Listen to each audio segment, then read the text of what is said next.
ಸೋಂಕನ್ನು ತಡೆಗಟ್ಟುವ ನಿಟ್ಟಿನಲ್ಲಿ ಕಾರ್ಕಳ ಪುರಸಭೆ ಕಠಿಣ ಕ್ರಮವನ್ನು ಕೈಗೊಂಡಿದೆ. ಜಿಲ್ಲಾಧಿಕಾರಿಯವರ ಆದೇಶದ ಮೇರೆಗೆ ಪುರಸಭೆಯ ವತಿಯಿಂದ ಸಾರ್ವಜನಿಕ ಸ್ಥಳಗಳಲ್ಲಿ ಮಾಸ್ಕ್ ಹಾಕದೆ ತಿರುಗಾಡುತ್ತಿರುವವರ ಮೇಲೆ ಕಾರ್ಕಳ ಪುರಸಭೆ ಅಧಿಕಾರಿ ರೇಖಾ ಜೆ ಶೆಟ್ಟಿ ಅವರಿಂದ ಸ್ಥಳದಲ್ಲಿ ದಂಡ ಹಾಕುವ ಪ್ರಕ್ರಿಯೆಯನ್ನು ಕೈಗೊಂಡರು.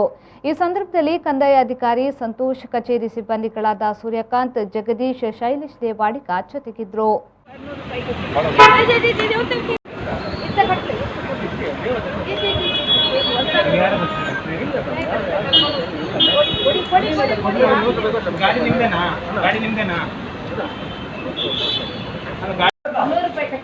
ಬಟ್ ಇವರು ಎಂತದಕ್ಕೆ ಬಂದಿದ್ದಾರೆ